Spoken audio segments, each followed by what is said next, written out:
hay un movimiento choferil en Santiago, hay quejas por los nuevos corredores. Si se quiere, señores, sin quitarle impacto a esto, es algo que de alguna forma se estilaba que podía ocurrir, claro, porque estamos hablando de un cambio trascendental en la forma de trasladarse de un lugar a otro, que va a traer este sistema integrado de transporte, que incluye monorriel, teleférico y ahora los autobuses de onza. Entonces, aparentemente los choferes, encabezados por el dirigente reconocido de la CNTT, Juan Marte, han estado protestando en ese sentido. Vamos a ver parte de lo que dijo Gervasio de la Rosa. Estaba atrincherado la semana pasada. Vamos a ver qué dijo Juan Marte. La manifestación, esta magna manifestación, pretende sensibilizar al gobierno dominicano, primero sobre los altos precios de los combustibles y la canasta familiar que afectan a todos los conductores y transportistas. Sensibilizar al gobierno a partir del discurso del presidente de la República, Luis Abinader, de que la transformación en el transporte se iba a hacer con los transportistas. Bueno, ahí está. Eso es parte de lo que dice, pero hay otras declaraciones. Pero es interesante lo que dice Juan Marte, que él habla de la canasta básica y es importante que si ustedes consideran que de verdad está alto, protesten por eso. Claro. Habla de los altos combustibles, más esto es interesante. Ahora bien. Que a propósito de los combustibles, Abel de manera tímida la semana pasada tocó el tema. Sí, sí.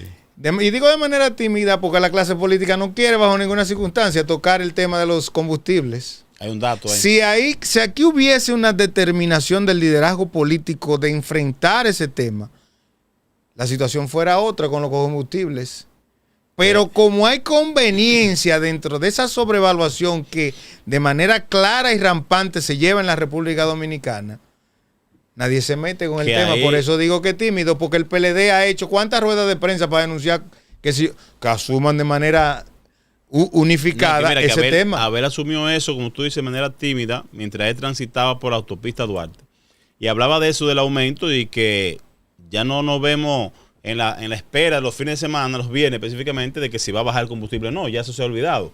Y en vez de bajar, que él consideró que el precio del barril de petróleo ha bajado mucho y que los precios siguen altos. Pero yo desearía que con eso no diera su opinión. Pero yo desearía que ese freezer que tenemos con los precios fuera sobre la base de la realidad. La realidad, sí. Que tuviéramos 2 o 3 semanas que no se sintiera ningún movimiento hacia arriba o hacia abajo, porque tuviéramos dentro de lo que realmente se está viviendo a nivel internacional. Estamos hablando que el barril de petróleo está por debajo de los $70. Teníamos aquí nuestro amigo economista y hablaba de claro, el ingeniero revela. El precio del combustible está por el suelo, que el dólar, relacionado con el dólar, teníamos un combustible que tenía que ser por el suelo también. Entonces, cuando uno ve esa situación, uno dice, pero los políticos nos han desamparado en esta situación, porque los políticos deberían estar sacándola. A ustedes no les duelen los pobres. Son los pobres los que están pagando el gas caro. Sí. Y en el caso de son los Marte, pobres que se están quejando en el caso de los choferes, porque los choferes, los que trabajan el volante día a día,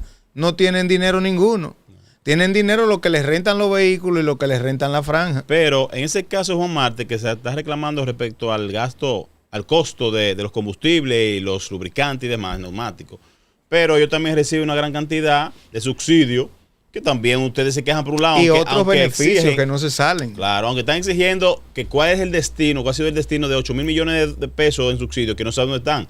Pero si por si acaso es que el gobierno ya lo está quitando, si el gobierno lo está quitando y no es que ha salido, porque si ha salido también es necesario saber a dónde ha llegado esto, si ellos no lo han recibido.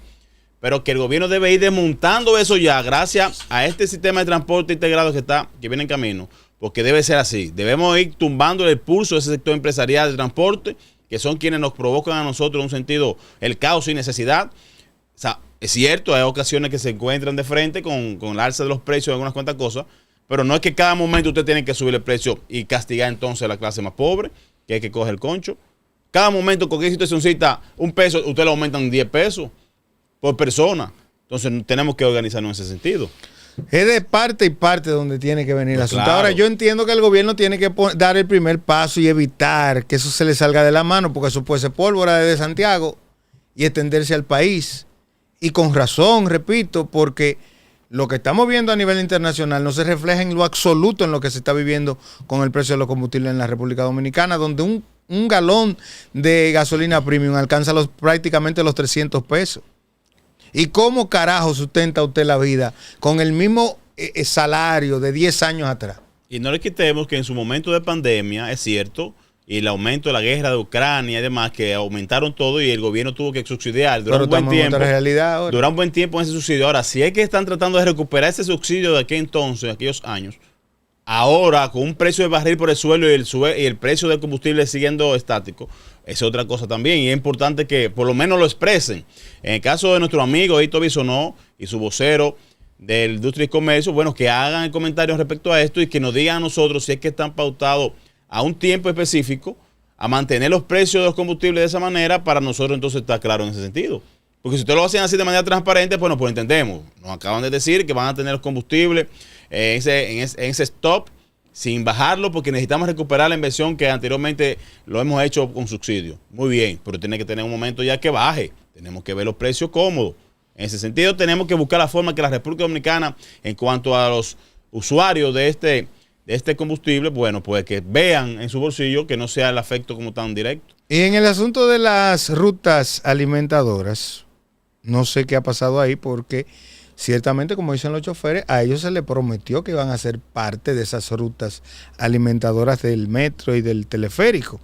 Hay que ver si algo cambia en el camino, si hay que beneficiar a los compañeros. Por ejemplo, en el teleférico, ¿cómo pudiesen tener participación? Si esto es una empresa de transporte. No, porque ellos lo que hacen es, por ejemplo, donde están las paradas, ellos estarían dentro de ese recorrido. Pero con los vehículos de ellos, ¿no? No, es para ponerlo dentro de los autobuses. Entonces, pregunto, ¿se fueron preparando esto para tener la categoría o los fueron preparando? ¿O lo fueron preparando para que tengan la categoría que corresponde al conducir ese vehículo? Porque es un vehículo más pesado, una categoría más alta. ¿Se prepararon para eso? ¿Supieron ustedes que no eran todos los que iban para allá? Porque una ruta de concho tiene alrededor de 1,000 choferes trabajando. ¿Qué es otro punto? Eso se negocia con el dueño del sindicato. ¿Qué cabeza? Que ellos ni se enteran. Tú dijiste, la gran mayoría de esos vehículos, el propietario no lo usa. No, exacto, no, porque los renta. Sí. Y el pobre, que es el propietario de la franja. El infeliz es que anda renqueando para arriba y para abajo. Pero otra cosa, Ángel. El propietario de la ruta del sindicato, el que encabeza, sale a hacer la manifestación con ellos, pero él sabe quiénes son los que van y cuáles son los que no van. Porque lo que están hablando ahí detrás de él, los que más vocean, que están reclamando, son los que menos reciben o gocen de resultados que buscan esto. Porque ahorita se sienta un mate tranquilo ya con la DGC o cocinas exactas con el presidente de la República y hacen los negocios por ahí. Tú nada más ves después luego las villas y el asunto que... Es un tema, porque ninguno de esa gente que encabeza los sindicatos es pobre. Pobres son los infelices choferes. Son empresarios de transporte. Empresarios del transporte ya no consumados con dinero, pero mucho dinero. Miren, vamos de alguna manera a dar un salto en cuanto a los temas. Vamos a hablar un poquito de lo que ha ocurrido con el tema del Vaticano. Este fin de semana el Vaticano se pronunció con relación a lo que tiene que ver con el tema haitiano y la convivencia nuestra como dominicanos con ellos. Eso a propósito de lo que dijo también la religiosa que tenemos acá, María Eugenia Vázquez, que es de origen argentino, que hablaba respecto a una persecución con los haitianos, y esto llegó allá, llegó al Vaticano. Precisamente Argentina, que no es de esa línea. Probablemente Javier Milei le va a alar las orejas a esa funcionaria, porque tampoco es la idea de él, porque ustedes saben que él es línea Trump, y como línea Trump están enfocados en otra cosa. Pero ¿qué pasó con el Vaticano? ¿Qué fue lo que dijeron? Miren, se publicó en un periódico del Vaticano que se da como el periódico oficial del Vaticano, que habían denuncias de maltrato, de abuso, de explotación desde la República Dominicana para gente del país vecino de Haití. El embajador dominicano en la Santa Sede, en el Vaticano, Víctor Suárez, ha salido al frente a estas declaraciones y dice que habrá consecuencias. Usted tuvo esta mañana, señor Torres, parte de la conversación que llevaron a través del otro espacio en el que labora. Explíquenos un poquito de cuál es la posición que está defendiendo el embajador dominicano en la Santa Sede con relación a estas afirmaciones. El embajador Víctor Suárez hablaba que precisamente para el día de mañana estarían reuniéndose con estos, ¿cómo le llamaríamos? Porque tú sabes que yo siempre me detengo en esa parte, pero con los obispos y demás allá en el Vaticano para tratar este tema. Y dentro de la conversación que me decía, me surgió la pregunta para qué pudiese desarrollar, que si allá se ha estado viendo que la República Dominicana en verdad está en el proceso de persecución, y habla ahí de refugiados, más de 1 millón de refugiados que tiene la República Dominicana de haitianos. Y él manifiesta que nosotros no tenemos en ningún momento, el primer error es en calidad de refugio. Aquí no hay nadie en calidad de refugio. Nadie. En ese sentido, aquí hay indocumentados. Indocumentados, ilegales, que se desplazan por donde le dé su gana. Exactamente. Porque independientemente de todos los operativos que están haciendo ahora, ellos se mueven por donde ellos quieran. Por donde quiera. Porque ellos solamente tienen problemas, para que se sepa a nivel mundial, con las autoridades, que son las que tienen que regular el territorio. Porque Ángel y yo no le caemos atrás a ningún haitiano. No. Y ningún dominicano usted lo va a ver persiguiendo a los haitianos. Aquí usted va a un restaurante y se encuentra con ellos. Usted no sabe si tienen o no tienen documentos. Las autoridades, esa es su competencia. Ese es su trabajo, de las autoridades. Eso es así. Pero usted no va a ver nunca a nadie persiguiendo, lo contrario a lo que pasa en Europa. Miren a ver los migrantes de Etiopía que llegan a España. ¿Cuál es el trato? Pero miren cómo le llaman a los sudamericanos que llegan a Europa. Porque los persiguen, porque los denigran. Ese no es el caso de la República Dominicana. Lo que pasa es que República Dominicana cargó por mucho tiempo con esa responsabilidad parte que no nos toca a nosotros, por un asunto humanitario, por un asunto de beneficio de ambas partes. Eso hablaba el embajador respecto a Francia, que tenía el compromiso con ellos y se han desligado de ese rol. Ellos no se acuerdan de eso. Y no han asumido su posición. Ellos y de eso habla él, que va a tener la comunicación, porque independientemente de que él manifestó, es católico y la Santa Sede como tal. Ya es por eso. Y la Santa Sede como tal, si cometen errores, también hay que llamarle la atención. Y en ese sentido quiere presentar, y como dominicano que es, pueda demostrar que tiene las evidencias necesarias para mostrar de que en ningún momento aquí ha existido una persecución contra los haitianos, ni el proceso tampoco de maltrato, como en su momento manifestó también María Eugenia Vázquez, que no se da así no se da en este sentido. Pero viene para mañana esa reunión y ahí va a destacar entonces lo que se está llevando a cabo y explicar con razones más. Yo escuché en una de sus participaciones en uno de los espacios de la mañana que nadie ha hecho ni va a hacer ni la mitad de lo que ha hecho la República Dominicana, y que si los países poderosos que controlan el mundo hubiesen hecho por lo menos el 10% de lo que le corresponde con Haití, ahí hubiese gente tratando incluso de ir a vivir. Pero no es la realidad. Y ustedes saben que hace un tiempo que creo que todo lo que tiene que ver con la cúpula de la Iglesia Católica se fue de Haití por el asunto de las bandas, porque hubo secuestro de religiosos en ese país, empezando por gente ligada a la Iglesia Católica. Entonces, es muy cuesta arriba exigirle a la República Dominicana, primero, que le dé acogida. Cuando ellos hablan de refugiados, es para irnos ubicando en eso. Es cambiándonos. Para confundir incluso aún más aquellos que desconocen la realidad de la República Dominicana. Es una manipulación total y absoluta en contra nuestra. Nosotros no tenemos problema con los haitianos, pero ellos allá y nosotros aquí. Hemos sabido vivir con gran parte de ellos dentro de nuestro territorio, pero ya no más. Ya no más. Hay que buscarle una solución, pero no es aquí adentro, es allá que hay que buscársela. Y República Dominicana va a aportar lo que le corresponda, no lo que le quieran imponer. Y el que no entienda eso, sencilla y llanamente, bueno, pues que vaya y gobierne Haití. O que vaya y se ubique en Haití para que vea esa realidad. La República Dominicana que respete los derechos humanos y las bandas que están acabando con Haití. Vayan y síganle a las bandas que permitan que la gente se desarrolle. El Vaticano tiene toda la fuerza del mundo, inclusive, para reunir a todos los presidentes con liderazgo dentro del Vaticano. Miren, ustedes como iglesia, cásense con la gloria. Y de ahí, ustedes que son muy buenos negociando, busquen la manera de negociar asuntos que les sean favorables para que la iglesia siga aportando al mundo.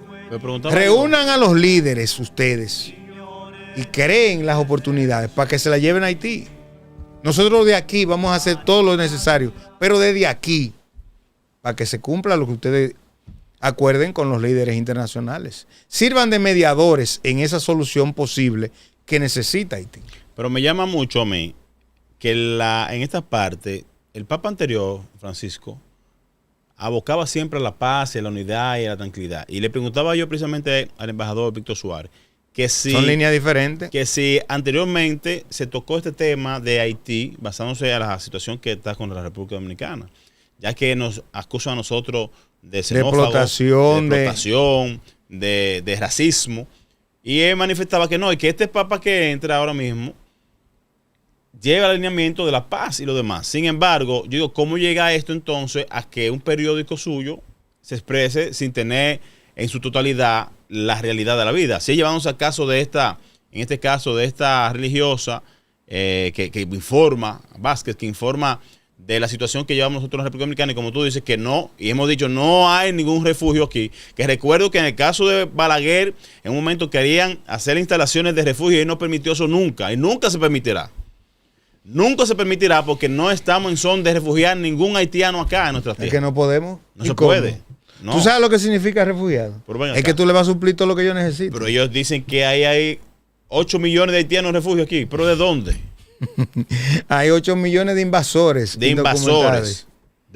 Indocumentados. Y tomando en cuenta lo que hablábamos ahorita respecto a los Estados Unidos, en la persecución que está haciendo, sí, también en ese sentido, porque ahí sí hay una persecución. Y es una potencia. Entonces a nosotros sí pero oye, pero espérate, entonces es una persecución para preservar los derechos de mis ciudadanos. Su derecho. Y mi derecho, que está incluso colgado a nivel internacional, de proteger mi territorio. No es tampoco que es un abuso. No. Sin embargo, dentro de los marcos legales. ¿Tú me entiendes? Sin embargo, cuando tú ves este tipo de acciones, tú dices, a la República Dominicana, pues vayan a exigirle a Estados Unidos que le deje a los mexicanos lo que ellos quieran ahí. Porque eso es prácticamente lo que nos están pidiendo a nosotros. Que los explotamos en la caña, porque tampoco están conectados a la realidad. Señores, aquí los haitianos no viven de la caña. La gran mayoría de los haitianos aquí son choferes de carro público, choferes de motoconcho, vigilantes de los condominios, para que ustedes tengan una idea, médicos que ya los hay, comerciantes porque tienen negocios también en la República Dominicana. Ustedes, potencias internacionales que están allá en el Olympus, en la tranquilidad, no tienen la más mínima idea de esta realidad. Lo que pasa es que quieren decir, demostrar lo que quieren. Quieren expresar solamente los sectores que se ven más vulnerables en un sentido. Pero un haitiano legal aquí, para hablar del caso de la construcción, cobra más caro que un dominicano. Para que tú sepas. Más caro que un dominicano. Pero le hicimos una zona franca. Codevi es de ellos prácticamente. Esa parte de ahí en Juana Méndez, ahí no hay un dominicano. Son haitianos. ¿Qué más es lo que ustedes quieren de los dominicanos? Les cedimos los hospitales por mucho tiempo, aunque ahora hay una reducción. Pero tenía que haberla. Porque al paso que íbamos, iba a ser absolutamente trabajar para ustedes. Y mira que a propósito de eso, Tomás, precisamente del hospital tú dices, el fin de semana pasó una situación aquí en Santiago donde el Departamento de Migración estaba acudiendo con las redadas que hace, ¿verdad? Y hubo unos haitianos que se lanzaron de un cuarto nivel. Oh, sí, murió uno y hay 2 heridos. No sé en qué condiciones habrán estado. Pero usted hablaba porque estamos en el mismo tema Sí, migratorio sí. de Estados Unidos. Vea, póngame esas imágenes, señor director, que yo le suministré, de la situación que se está viviendo en Los Ángeles a propósito de las redadas del ICE que se están llevando a cabo. Hoy, la presidenta de México se ha solidarizado, pero ella más que nada se refirió Vandolismo. al tema del impuesto a las remesas, por lo que yo decía. Imagínese usted, mire eso. Mire eso. Eso es en tierra de ellos. Eso es vandalismo. Eso no tiene. Eso es su tierra, mire eso. Sí, sí, sí. Eso es provocar a las autoridades. Entonces, ellos Eso es hacen una burlarse de las protesta autoridades. porque no quieren ser deportados. En esa protesta llevan bandera mexicana, como que ellos están en México. No, Y dicen que viva México, güey. Y así andan buscando que lo consideren y le tengan, lo tomen en cuenta. Yo ¿Verdad? creo ¿De que qué no, forma? no hay necesidad de que nadie tenga que ir ni siquiera a una sala de audiencia Es que ahora para darse cuenta que ellos perdieron el derecho. con la inteligencia artificial y las cámaras que pueden estar por ahí, ya están captado todo. Es un tema, señor. Han captado todo y aquello que pudiesen tener dentro de lo posible la legalidad, hasta pudiesen perderla.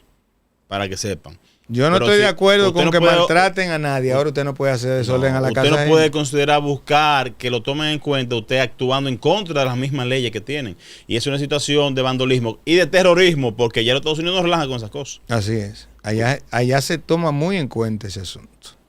Esa parte más de terrorismo.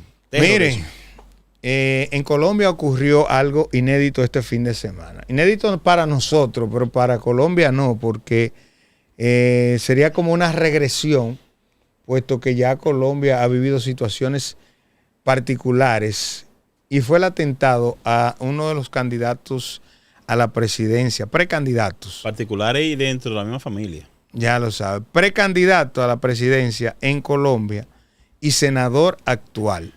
Lo hirieron en medio de una actividad proselitista. Gracias a Dios rebasó, salió del peligro. Ya lo determinaron, sí, porque estuvo... Sí, él estuvo su esposa dijo, sobrepasó el momento. Sí, pero permítame, a mí me llamó mucho la atención porque las imágenes que vimos, Hay muchas imágenes. hay unas imágenes que se ven como un disparo en la cabeza, Como si fuera la cabeza, sí. porque el pelo se le alborota, pero si fue así, los medios dicen que tuvo su pierna derecha tuvo un impacto de bala, y luego de esto entonces estuvo en cuidado intensivo para poder ser atendido de manera directa. Un jovencito de 14 años fue Sí. quien lo agredió, quien disparó por lo menos, fue apresado en el hecho. Pero hay una situación muy complicada con todo esto porque quedan muchas dudas a cómo ocurrió el hecho. Dudas y además también que está en un proceso electoral que a quien le caería de inmediato la culpa pudiese ser, bueno, la oposición, en este caso a su contendor, que es el La presidente. izquierda colombiana. Sí, porque Que le encabeza el presidente de ese país. el presidente de ese país, que de hecho, él se pronunció en una forma de que castiga totalmente esa actitud, pero tú sabes que Pero él la señala, pero en el mismo discurso dice, ¿qué podemos hacer con este joven? Porque es un hijo joven que son de 14 descendencia. años, que qué sé yo qué. Y de una vez trata de manipular. Wow. es un asunto extraño. Incluso él dice que se trata de un sicariato, muy bien. Pero vuelvo y cago. Ese senador, aspirante a la presidencia, Uribe, de quien está hablando precisamente es en contra de las De Gustavo Petro Sí, y de la decisión de, reforma reformar las leyes colombianas. que ha puesto abierto para que todo... Ha tratado y no ha podido. Porque él fue a una consulta y perdió la consulta. Entonces ha insistido que quienes se opongan y ha amenazado, y entonces la oposición a él le refleja eso en el rostro, le enrostra eso, le dice, pero tú eres que está incitando a esta violencia. Sí. Porque tú eres que dice que si no te cumplen lo que tú quieres, entonces tú vas a hacer lo otro. Y de alguna manera y de forma sutil, ciertamente uno tiene que verlo de ese modo. Lo cierto es que resulta preocupante. Ojalá y no volvamos a los tiempos en los que en Colombia se ejecutaba a la gente porque no me caía bien, porque tenía una diferencia conmigo. yo veía eso este fin de semana y yo decía, carajo, República Dominicana con todo esto tiene que darse por el pecho. Gozamos muchas cosas todavía, gozamos muchas cosas. Tiene que darse del pecho porque es que hay cosas que hemos superado y somos un país sumamente diminuto en cuanto a lo territorial y a lo poblacional cuando tú lo comparas con Colombia. Claro, eso te hace más difícil llegar a estos consensos en los que vive República Dominicana. Son pedacitos. Pero debemos ir avanzando. Entonces, el avance que se creía que se tenía como Colombia, que pudieron haber logrado supuestamente, parece que están retrocediendo. Mira, precisamente Miguel Uribe es nieto de Julio César Turbay, que fue el presidente de Colombia en los años 1978 a 1982, y que es hijo de Diana Turbay, periodista, la periodista que se secuestró también, por igual, que fue en ese entonces por Pablo Escobar, secuestrado por Pablo Escobar. Y bueno, y que murió en la operación de rescate durante la crisis de los extraditables. Y ese episodio fue narrado por Gabriel García Márquez en una de sus obras. ¿Qué pasa, Tomás? Eso se ve ahora como que se lleva a cabo, pues digo, valga la coincidencia en que este joven de 39 años, entonces, senador actual y aspirante de la presidencia, bueno, pues le pase esto tan abiertamente. A mí me sorprendió mucho porque está también muy simple. Esto ya más que la seguridad de los políticos y los aspirantes presidenciales en todo el territorio, en todas partes del mundo, debe ser un poquito más. Recuerda lo que pasó con Donald Trump. Y Donald Trump no sabemos si terminó siendo en verdad un puro teatro. Aquel atentado. Pero vimos el gran riesgo. Y es un tema que a nivel global tiene que irse analizando. Sí, hay que... Los temas políticos, las diferencias políticas no deben derivar en violencia. Yo creo que ya esos tiempos deben quedar atrás, deben haber sido superados y que el liderazgo a nivel mundial debe trabajar en pro de eso. Y lo que dice Petro, precisamente, dice que ellos tienen sus diferencias políticas, pero que de igual manera eso no pudiese verse más allá, porque eso atenta ante el sistema político de ellos mismos. El problema está cuando el discurso no coincide con las acciones. Lo que dice don Máximo aquí. Sí. No me diga a mí que una cosa es la teoría y otra cosa es la práctica. Pero lamentablemente la realidad en la política mundial ha sido esa. En la teoría yo soy pacífico, pero cuando te puedo dar una puñalada, te la doy. Entonces, usted que es el presidente de un país, en un discurso de que conservador, pero por debajo arengando para que se arme el rebú. Y eso es lo que no puede ocurrir. Sí. Señores, llegamos a la parte final del programa por el día de hoy. A ustedes las gracias por acompañarnos en estas 2 horas mañanas. Si Dios lo permite, nos encontramos una vez más en este Congreso de la tarde, mientras nos mantenemos en sesión permanente. Aprobado.